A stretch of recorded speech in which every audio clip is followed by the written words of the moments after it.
You're watching Talking Points, a focus on the political scene in Lubbock and across the South Plains. And welcome back. Here's a look at some of the political headlines of the past week. The Lubbock City Council took a few minutes during this week's meeting to recognize all of the folks who'd worked so hard for the families of our first responders over the last few weeks. Hundreds of folks and organizations have held fundraising events, created T-shirts to sell, and made donations to support the families of Officer Nicholas Reyna and firefighters Eric Hill and Matt Dawson. Good for them. And you know, speaking of heroes, yes, on the right, that's Captain America, stopping in to visit with Lubbock Congressman Jody Arrington this week. Actor Chris Evans making the rounds on Capitol Hill, talking about a new project of his called A Starting Point, which is an online platform to get people nonpartisan answers to big government issue questions they may have. Arrington seemed to think it was a good idea, wanted to work with him to save the galaxy and stuff.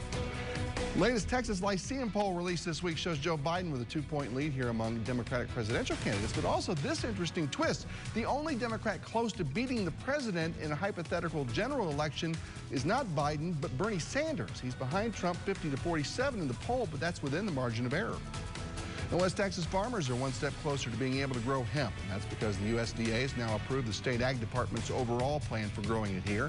But our farmers can't do it yet. There are still a few rules to iron out before it's legal to grow and sell. That should happen by this spring. Remember, that huge hemp processing facility is coming to shallow water, and that has some area farmers excited about the new crop. We'll see. Biggest news for our farmers, though, is the president officially signing the new United States-Mexico-Canada trade agreement into law. The governor's office estimates the deal will mean an additional $17.6 billion for the Texas economy and over 164,000 new jobs. That's a big deal. And the governor was part of the big Texas contingent at the White House for the signing ceremony, and K-Max Anna Warnicki was there as well.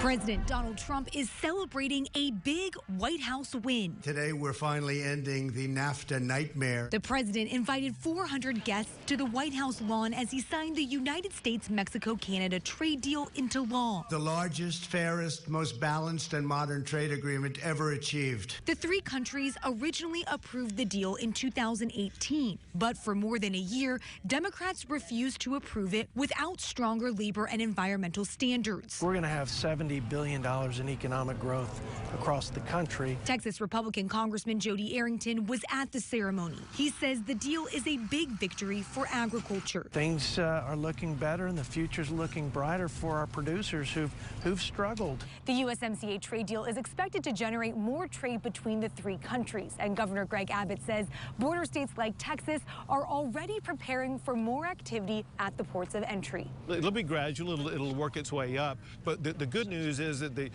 U.S. and Mexican businesses, they've been working collaboratively all along. Texas Republican Will Hurd says right now the focus is getting the ports of entry ready. We need to make sure that the infrastructure is in place, you know, the actual lanes and bridges, but also the manpower. Congressional Democrats didn't attend the ceremony on Wednesday. They say they weren't invited, but that the deal wouldn't have happened without their work.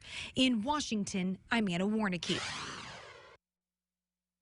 All right, Anna, thank you. Let's spend 5 good minutes right now with Lubbock City Attorney John Grace, who's one of the candidates to become the new judge, the 99th District Court. It's good to see you. Brian, it's good to see you, too. Thanks for coming in and hanging out with us for a little bit. You know, tell folks about yourself a little bit, folks who may not know John, or your legal background, and what gets you qualified here for this. Okay. Well, I'm born and raised in West Texas, and I have been practicing law for about 26 years. I started out in private practice, and I had a private practice that dealt with everything from consumer lawsuits and things like car accidents and personal injury cases to a lot of family law and a little bit of criminal law. And I did that for about 8 years until Bill Souter hired me to go to work for the district attorney's office here in Lubbock as a civil litigator. And where a lot of people work for the DA's office and do criminal prosecution, I worked on the lesser known side of the DA's office and did civil litigation, which meant that I represented the county's officials and then also represented Lubbock County and its employees anytime the county would be sued. And I did that for 10 years, from 2000 to 2010. And then in 2010, moved over to the city of Lubbock, and I've been an assistant city attorney for the city of Lubbock ever since, and do essentially the same thing, civil litigation. So anytime the city is either suing someone or getting sued, I'm one of the lawyers who does that.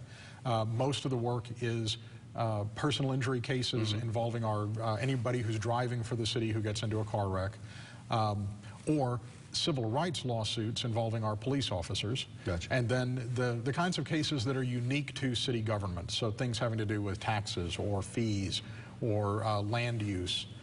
Those are the kinds of things that come to our office, and I'm one of 2 lawyers who then take those into the courtroom and actually try the cases. So a little bit of everything. So that's probably pretty good. A little bit of everything. You know, it strikes me, you know, in TV, we all have our own sort of personal style in television, but we steal little bits and pieces from other people. Yeah. Did Bill Souter sort of rub off on you at all? Because you worked for him for quite a while here, one stretch or another. Not just on the bench, maybe, but how administratively he might handle things?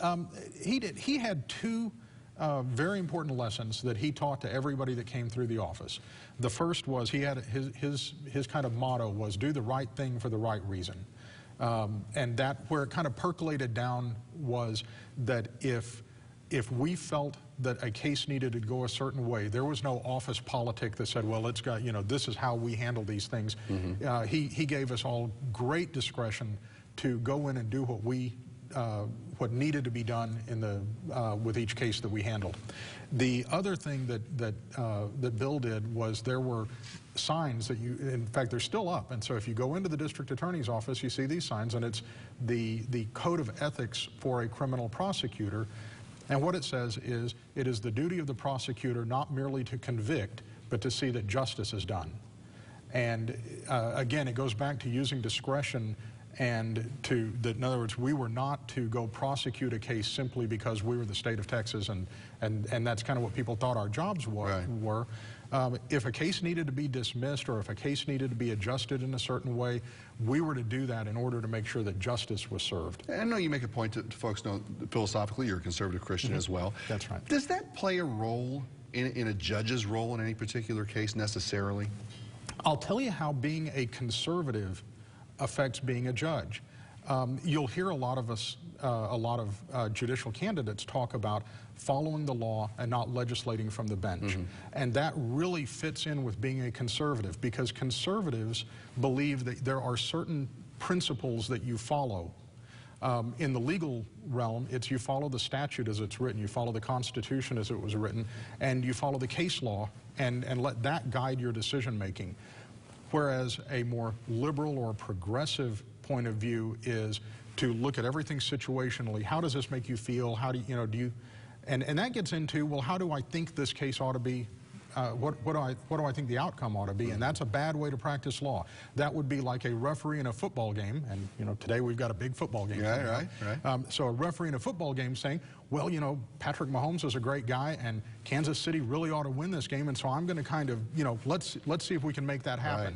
And boy, that's when you really throw things, you know, for a loop. The referees need to go out there and give everybody a level playing field and call the balls and strikes, or in football, enforce the rules. Right.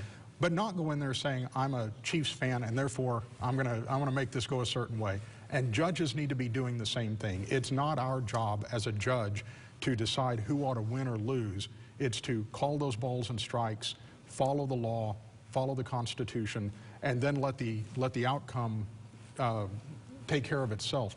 And when you do that, your personal beliefs, other than the belief that you follow the law, your personal beliefs really become secondary. And so whether whether you believe a certain way or not, that gets put aside because of the overarching deal of following the law. Right. And see, not only would you get a 99th District Court judge with John Grace, you'd also get a heck of an umpire. So this is a pretty good deal. Maybe a 2-for-1 here with a vote. Go sports. There you go. Nothing wrong with that. Good luck to you in the campaign. I appreciate it. Thank you, Brian. We'll have you back on soon. I'd love to be here.